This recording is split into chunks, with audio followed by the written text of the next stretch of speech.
They summoned me at dusk, the messenger's glove still damp from rain. Bishop's Keep loomed through a haze of coal smoke, its gas lamps like tired eyes. I pushed through the servants' entrance. The corridor smelled of coal, wet wool, and faint perfume. An odd sweetness that did not belong to this house. The housekeeper met me with trembling hands and a pinned note. Miss Alohan vanished from her chamber at dawn. Her bed slept cold, and the window was latched from within.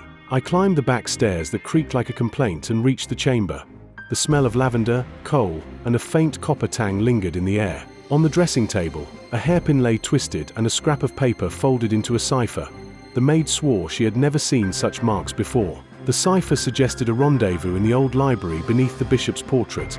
I left the room with the housekeeper's eyes following me and a new question burning. The library smelled of leather, dust, and a faint musk from old pages.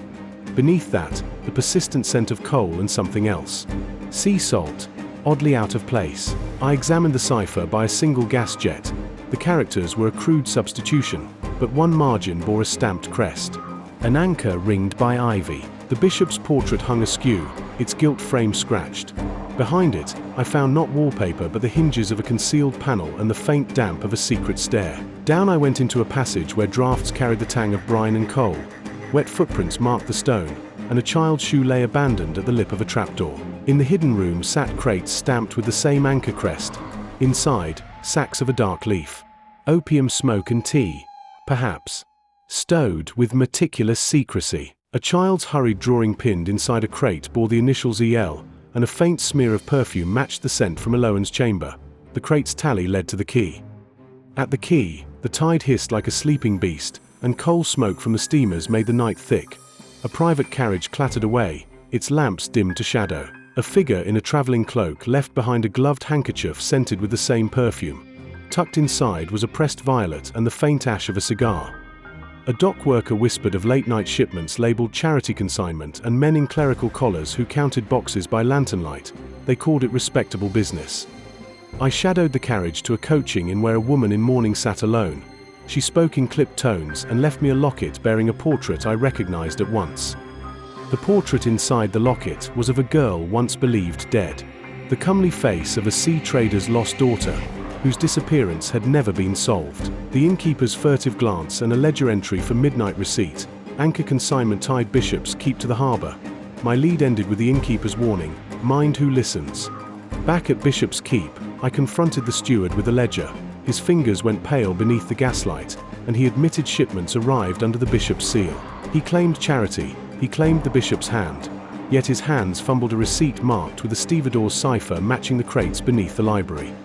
I explored the cellar beneath the service kitchen. Coal heat thumped overhead, and the rafters creaked as if the house sighed whenever the tide rose. Among the crates, I found a ledger of names and dates. Shipments routed under the cover of parish relief. One entry bore a name I had sworn was dead and a date that matched Alohan's disappearance. A muffled footfall above and the clink of metal made me freeze. Someone moved in the house who knew my presence. Then a soft rap at the scullery door, measured and small. When I answered, a child stood shivering with Alohan's shawl. She whispered that Alohan had been taken to the bishop's chapel and that the bishop's candle was not for prayer. I crossed the chapel under a hush of echo. The bishop's choir stalls were empty, but the altar candle burned low, its smoke staining the vaulted air with a hollow sweetness.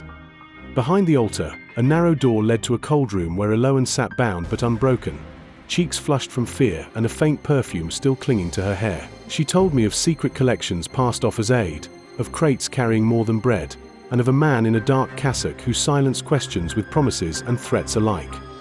I confronted the bishop in his private parlor.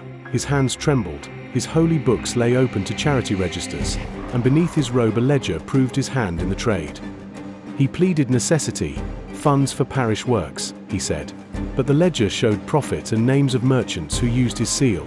His eyes betrayed a man who believed his sins sanctified. I handed the ledger to the steward, ordered the constable, and watched the bishop lower his gaze. Justice would be slow and public. The house exhaled, its long deception finally spent. I stepped into the shadows. With the truth laid bare, the night reclaimed me. Please like and subscribe.